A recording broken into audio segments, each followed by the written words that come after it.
어제 미국 시장 다우 S&P 500은 마이너스, 나스닥은 플러스로 끝났거든요.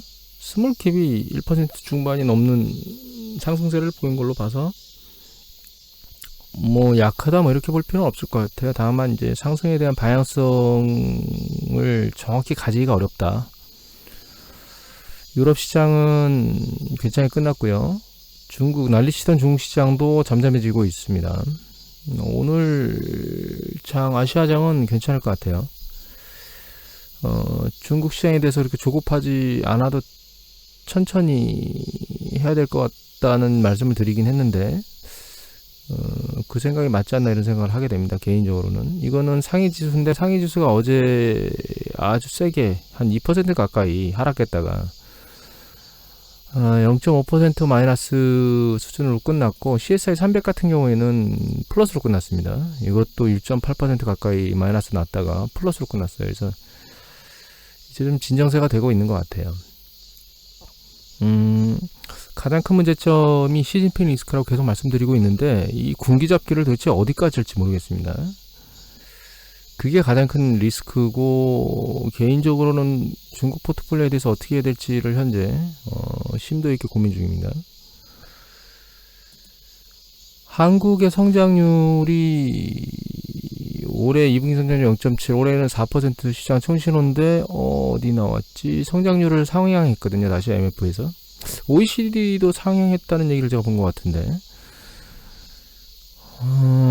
가끔 야당 정치인들이 와서 국내 경제가 안 좋다, 난리치고 있다 얘기를 하고 있는데 지표상으로는 좋다고 나오고 있거든요. 그래서 또 신문 기사, 가끔 경제 지표를 발표하는 경제 신문 기사들을 보면 이것도 안 좋다고 나오는 애들이 많아요. 그런데 외국 기관이나 이런 쪽에서는 좋다고 얘기를 하죠. 그래서 제가 가끔 기대 얘기도 하고 하는데, 결과적으로 이제 시장이 정확히 어떻게 움직이는지 야당 정치인들 얘기하고 그 다음에 경제지 기사들을, 국내 경제 지표 얘기를 들어보면 잘못 판단할 수 있습니다. 다만 그들의 얘기가 무조건 100% 잘못되느냐, 일정 부분을 부풀리는 영향이 없잖아 있죠. 그러니까 예를 들면 이렇게 경제 성장률이 좋게 나오고 이런 것들은 주로 수출기업 위주 쪽, 그리고 일부 내수기업 쪽이고, 우리가 이제 주로 접하는 자영업자 시장이나 이런 쪽은 안 좋잖아요. 그러니까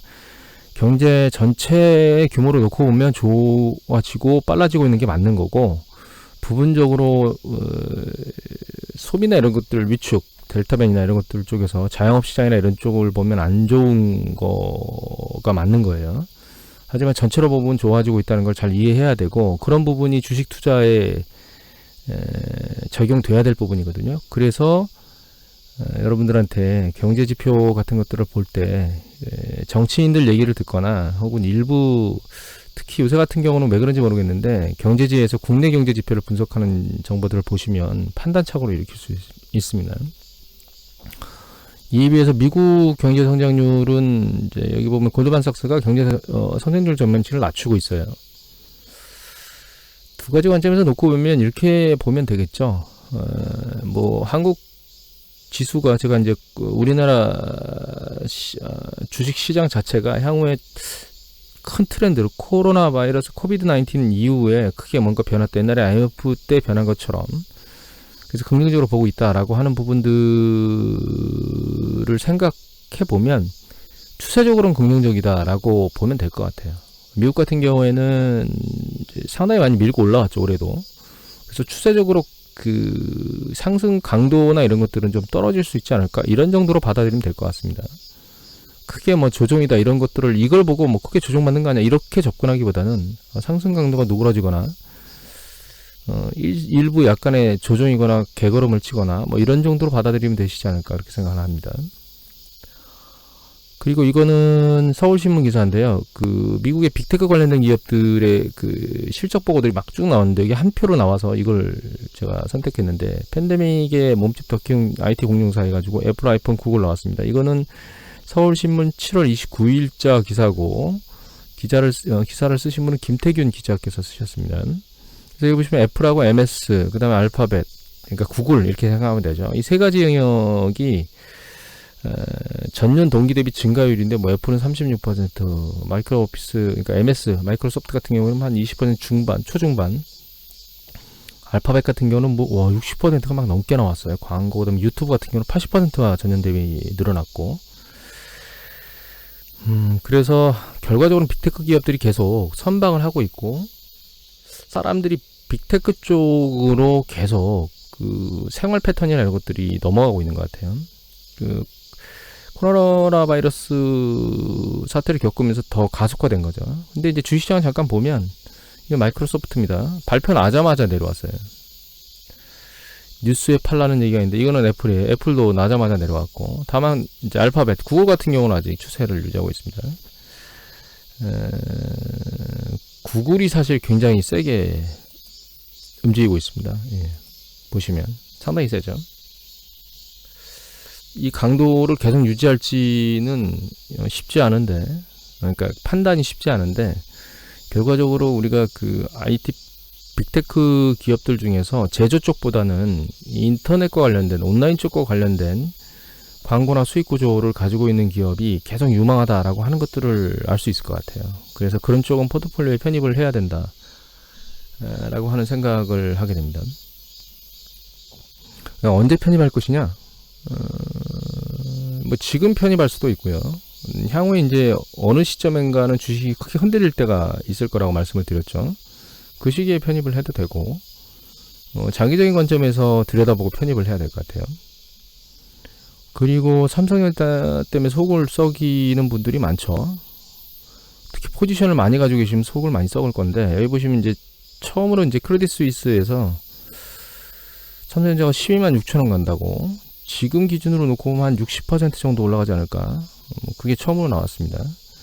그런데 한국경제기사를 하나 잠깐 볼까요?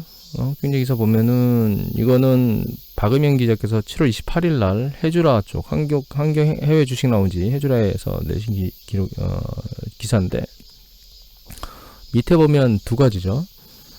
메모리 반도체하고 유기발광 다이오드의 슈퍼사이클의 수요를 볼 가능성이 높다고 되어 있어요. 그러니까 삼성전자가 포트폴리오 여러 개 가지고 있는데 그 중에 하나씩 걸리면 이제 주식시장이 위로 튀는 그런 현상을 보이거든요. 근데 이제 코로나 팬데믹 관련되면서 이 두 가지 섹터가 상당히 긍정적이었는데 지금 또다시 이제 일어날 수 있다 이런 얘기를 하고 있습니다. 다만 여기 보시면 이제 대만 TSMC 얘기가 많이 거론되잖아요. 근데 삼성전자는 포트폴리오가 여러 개지만 TSMC는 파운드리 하나밖에 없거든요. 그래서 여기 보시면 대만의 TSMC도 추천주를 소개를 하긴 했는데 목표가는 삼성전자의 3분의 1 수준이었다. 상승률이 가격이 아니고요.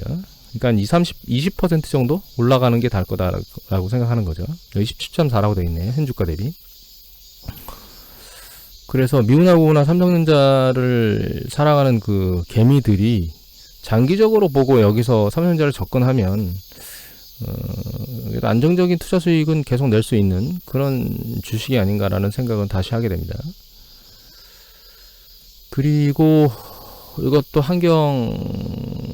해주라에 나오는 이슬기 기자께서 쓰신 건데요. 7월 28일 날 중정부 규제가 강해지며 증시는 출렁이고 있고 정부 육성이 강한 반도체가 대안이다 라고 말씀을 드렸는데 저는 이거와 관련해서 반도체보다는 사실은 이미 말씀드렸듯이 전기차 관련된 전기 자동차하고 배터리 쪽 관련된 솔레3 이거를 투자한다고 말씀드렸었죠. 그러니까 이게 이제 2월 고점이고 여기 보시면 CSI 300 지수입니다. 일봉으로 보면 좀 늘릴까요? 네, 여기가 2월 고점인데 2월 고점이고 이제 지금 상황이 여기거든요. 아래로 완전히 급락했는데 여기 보시면 이거는 전기차 여기가 2월 고점이니까 상대적으로 잘 방어를 하죠. 근데 이미 말씀드렸듯이 그 전기차는 기술력을 이미 중국이 가지고 있고 완성차를 충분히 만들어내고 있으며 중국 자체 내에 그 소비 시장도 크게 가지고 있거든요. 그래서 이걸 선택했는데 여기서 지금 반도체 얘기를 했거든요. 근데 반도체 같은 경우에는 사실 단기적인 건 모르겠지만 지속적 성장성에 대해서는 좀 물음표입니다. 왜냐하면 계속 미국 정부에서 이 반도체 관련돼서 중국은 육성하려고 하지만 그것을 막으려고 하는 것들을 계속 제시하고 있거든요. 그러니까 중국 자체 내 반도체 시장이 일정 부분 있긴 하지만 기술력은 확보하기가 어렵다고 보고 있어서 개인적으로는 추세적으로 여기에 베팅하는 것은 오히려 그럴 거면 전기차가 낫지 않나 이런 생각을 개인적으로 해봅니다. 다만 포트폴리오 한쪽에 몰기보다는 나눈다는 측면에서 놓고 보면 반도체도 대안이긴 한데, 제가 아직까지 국내 시장에는 중국 관련된 ETF 반도체가 상장되어 있지는 않은 것 같아요. 이것처럼 솔루시처럼. 혹시 관심이 있으신 분들은 생각해 보시기 바랍니다. 저도 생각을 하고 고려를 해보긴 할 겁니다. 아직 투자를 결정하지는 않았는데, 그래서 지수를 투자하는 것보다는 섹터로 나누는 게 낫지 않을까라는 생각을 요번에 이 출렁이는 걸 보면서 하게 됐습니다. 그리고 빅테크 돈나머니가 그 하이테크니컬 관련된 주식들을 많이 샀고, 그 이제 중국 주식 빅테크도 많았는데 대량으로 시장에서 던졌습니다. 그리고 여기 보면 이제 조선비즈 기사에 보면 빅테크 사교육 이제 부동산까지 난리를 치고 있다고 얘기를 하고 있기 때문에, 이런 것들을 보면 지수 자체의 투자가 성과를 내기에는 시간이 좀 필요할 것 같아요. 그러니까 이게 붕괴된다는 얘기를 하는 건 아닙니다. 저는 사실 이게 언젠가는 올라갈 거예요. 근데 문제는 올라가서 다시 정상화를 회복하는데 시간이 걸릴 것 같습니다. 그리고 중간중간에 지뢰밭이 또 등장할 수 있다는 거죠. 공산당에서. 그럴 거면 그거를 회피하는 섹터를 투자하는 게 낫지 않느냐, 이런 생각을 현재 하고 있는 겁니다. 그리고 중국의 전기차 관련된 얘기가 나왔으니까 한번 요 기사를 뽑아봤는데요. 전기차 구매자 5 중에 1명은 휘발유차로 복귀한답니다. 그런데 그 가장 주된 이유는 충전이 불편해서라고 얘기가 돼 있거든요. 그러면 이제 중국 전기차 얘기를 하는데, 중국 같은 경우에는 이런 기사가 예전에 나온 적이 있습니다. 여기 보시면 장식품이 된 충전소, 그래서 중국 전기차 시장의 폭발 형성의 이면인데, 이거 무슨 얘기냐면 전기차 충전소를 너무 많이 차려가지고 쓰지 않는 것도 많다는 거예요. 여기 보시면 뭐 지난해 같은 기간보다 30.9% 폭발한 이렇게 뭐 직급했다 이런 얘기가 나오잖아요. 충전소 보유량이. 그러니까 이거 무슨 얘기냐면, 해외 같은 경우에는 전기차 충전소가 없어가지고 전기차를 구매를 안 하고 5명 중에 1명 휘발유차로 복귀하는데, 중국은 전기차 충전소가 남아돈다는 거죠. 폭발적으로 늘어나고 있다는 거죠. 그래서 바이든이 전기차 인프라를 확충하려고 하고 있는데, 이게 궤도를 잡으려면 좀 시간이 걸린다는 겁니다. 중국 같은 경우는, 그러니까 미국 같은 경우는 땅덩어리가 원체 크니까, 그리고 그 큰 영역에서 대부분의 많은 사람들이 살고 있죠. 근데 중국은 상대적으로는 부분 성으로 몰려있죠. 땅덩어리는 크지만. 그런 관점에서 놓고 보면 전기차 시장의 그 판매 강도는 중국이 오히려 미국보다는 낫지 않겠는가라는 생각을 하고 있고, 그런 여러 관점에서 솔루시를 투자했던 거거든요. 그리고 카뱅이 또 나왔습니다. 카뱅이 나왔는데, 이게 카뱅이 증권사에서 상장 전 매도 리포트가 나왔다 그랬던가요? 하여튼 너무 비싸게 거래되고 있다라고 해서 그 거래되는 것 때문에 장외 거래에서 급락했다는 얘기가 나왔었죠. 그리고 추가적으로 헤럴드 경제 쪽의 기사를 보면 기관 수요 측에 못 미쳤다는 겁니다. 일반 청약이. 이게 너무 비싸다는 얘기를 하는 거겠죠. 그리고 또 한 가지 우리가 알아봐야 될 게 기사에서 보면 요건데, 수요 예측 전체 투자자의 55%, 그 다음에 해외 투자자의 87%가 의무 보유기간에 대한 약속을 하지 않았다는 거예요. 이거 무슨 얘기냐? 상장되면 팔아버리겠다 이거죠. 그러니까 물량의 55%가 상장되자마자 매도 물량으로 단기 차익으로 막 그러니까 매도 물량이 쏟아 부어질 수 있는 그런 가능성을 가지고 있다는 뜻입니다. 그리고 이거 더 중요한 건 이건데요. 공모가를 기준으로 카카오뱅크의 시총은 18조 정도 되는데, 이걸로 보면 금융지주사 중에 KB금융하고 신한지주에 이은 3위랍니다. 말이 됩니까? 여러분들 카카오뱅크 뭐 지금 제대로 된 실체나 흔적이나 실적이 있나요? 이런 것들, 이런 그 인터넷 은행을 지금 현재 규모나 실체가 상당한 이런 금융기업보다 이렇게 높은 가격에 공모를 한다? 이게 정당한 가격일까요? 물론 단기적으로 사서 팔고 이런 것들에 대한 행위를 하는, 그러니까 투자 이익만 보겠다라고 행위를 하는 관점에서 놓고 보면 별 문제 없겠지만, 너무하다는 생각은 듭니다, 개인적으로. 그러니까 지금 주식시장이 그 빅테크나 이런 쪽으로 가면 정신을 못 차리는 것 같은데, 제 생각에는 이제 이런 부분들이 거품이 어느 순간에 빠지게 될 겁니다. 거기 막차 타게 되면 이제 심각한 고통이 따르겠죠. 적정 수준만 하면 상관이 없겠죠. 여하튼 뭐 그렇게 생각을 합니다. 개인적으로는. 카뱅 개인적으로 관심 있는 분들은 참고하시기 바랍니다. 그 다음에 홍남기 경제부총리께서 집값 조정이 예상보다 큰 폭이 될 수도 있다. 그리고 이제 정점에 와 있다 이런 얘기를 하고 있는 거거든요. 결과적으로. 개인적으로는 이게 가격이 당장 내려갈 것이다 라고 이렇게 말하는 거는 설득력이 좀 없는 것 같고요. 다만 그 과열 양상은 진정될 것 같다. 그게 이제 우리나라나 뭐 미국이나 오늘 지표 나온 거 보면 영국도 전월 대비 가격 상승률이 떨어졌거든요. 그래서 조금 이제 부동산의 상승과 관련된 부분은 점차 식을 거라고 보고 있습니다. 그리고 금리 상승에 대한 부분도 있고 정부가 계속 주택 구매에 대해서 정책을 일관되게 하고 있는 것, 그 다음에 공급을 확대하려고 하고 있는 것, 이런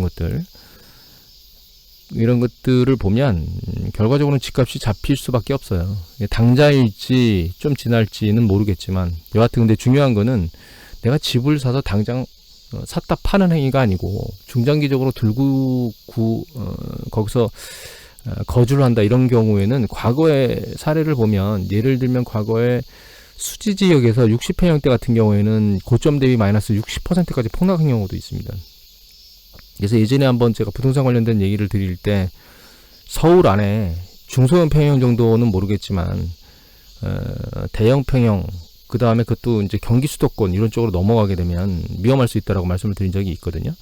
그래서 이제 지금은 실수요자들이 구매를 한다 하더라도 서울 지역 내에 중소형 평형 정도는 모르겠지만 그 이외에 경기 수도권으로 넘어간다거나 아니면 평형이 크다거나 40평형대라거나 이런 부분들 30평형대 후반, 그러니까 30평형대 초반을 넘는 이런 것들에 대해서는 구매를 생각하고 있으시다면 좀 심도 있게 고민을 해야 된다.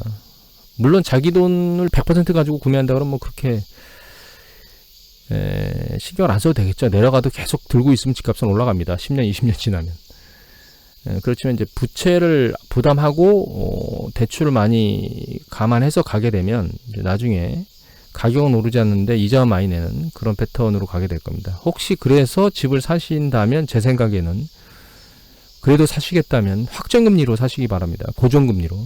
변동금리 말고 향후에 그 금리가 올라갈 가능성이 높기 때문에 고정금리로 구매를 하셔야 됩니다. 다음 이건 그냥 개인적으로 뽑은 건데요. 요새 여러분들이 느끼시죠? 우리나라는 그나마 상대적으로 좀 나은데 물론 장마가 좀 예전하고 다르다거나 과거보다 좀 더운 거, 이게 더운 거가 크게 바뀌었다 이건 모르겠는데 세계적으로 유럽 같은 경우에는 막 홍수 때문에 난리죠. 중국도 난리고 미국이나 캐나다 이런 북미 같은 경우에는 산불이 또 난리고 캐나다 같은 경우는 너무 또 더웠었죠. 우리나라보다 위도도 높은데 모스크바에서 30도 넘는 그런 얘기도 나왔고 전 세계적으로 기후변화가 크게 심심치 않게 움직이고 있는 것들은 나타나는 것 같아요. 그래서 이런 부분들은 좀 생각하면서 제가 쓰레기를 버려야 되지 않느냐 해서 오지랖으로 그냥 한번 말씀드렸습니다. 그리고 마지막으로 일본인데요. 일본은 팩스를 계속 쓰고 싶다고 얘기를 한답니다. 공무원들이. 여러분들 팩스 쓰시나요? 그러니까 정부에서 야 팩스 그만 써 이러는데 아니야 우리는 팩스 쓸 거야 이런. 그래서 예전에 얼마 전 그러니까 코로나 요번에 예를 들면 코로나 접종이나 이런 것들 팩스로 접수받아가지고 하다가 통계가 오류가 나거나 그런 얘기들이 보도가 나왔었는데 일본은 아직까지 아날로그 시대를 못 벗어나고 있는 것 같아요. 공무원들이. 이런 국민들한테 이런 국가에서 무엇을 배우겠습니까? 정치, 외교, 국방, 경제, 하물며 이것도 보여드릴까요? 인간성까지 유네스코에서 한 방 먹었죠. 이거 박근혜 정부 때 그러니까 강제로 동원됐다 이런 것들 잘 광고해라 유네스코 해줄 테니까 이렇게 해가지고 이거 일군함도가 유네스코에 등록된 거거든요. 세계유산으로. 그거 안 해줬으면 지금 이 고생을 안 할 건데 그거 해주는 바람에 지금 얘네들이 안 하는 행위들을 지금 우리가 보고 있는 거고 다만 또 그거로 인해서 전 세계에서 이 일본 애들의 인간성을 그대로 알게 된 것 같아요. 이런 사람들한테 우리가 일본 하면 껌뻑 죽는 정치인들 있잖아요. 역사의 바퀴를 앞으로 굴려야 되는데 역사의 바퀴를 뒤로 굴리는 사람들이 있습니다. 그런 정치인들은 좀 쫓아내야 되는 거 아닌가 이런 생각을 개인적으로 합니다. 이거는 개인적인 의견이에요.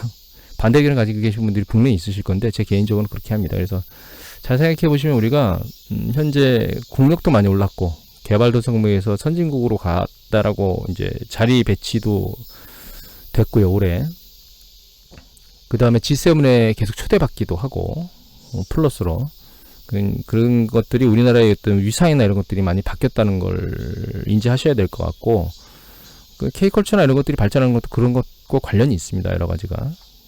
그리고 그 일본에서 주요 그 전략 물자들을 수출 안 하는 걸 우리나라 중소기업이 그 일정 부분은 기술력으로 극복하는, 물론 아직도 부족한 부분들이 여러 부분 있는 걸로 알고 있는데 그런 것도 이제 노력을 하면 점점 기술력을 쫓아가거나 넘어가는 이런 것들의 과정이 생기겠죠. 잘 생각해 보십시오. 예전에 우리가 일본 제품을 굉장히 많이 썼었는데 지금은 여러분들 가정 내에 일본 제품이 몇 개나 있나요? 일본 문화와 관련된 것도 혹시 있나요? 뭐 일본 만화는 강하기 때문에 일본 만화나 뭐 이런 것들이 있을 수 있는데 그거 말고 여러분들이 좋아하시는 일본 라면 말고는 제 생각에는 별로 기억나는 게 없는데 이제 이런 상황에서 일본 하면 껌뻑 죽는 역사의 수레바퀴를 뒤로 돌리는 사람들은 우리가 한 번쯤은 개인적인 건 모르겠지만 그게 국민을 대표하는 정치적인 대표자가 되면 안 되지 않을까 이런 생각을 그냥 개인적으로 하게 됩니다. 오늘 이것으로 마치도록 하겠습니다.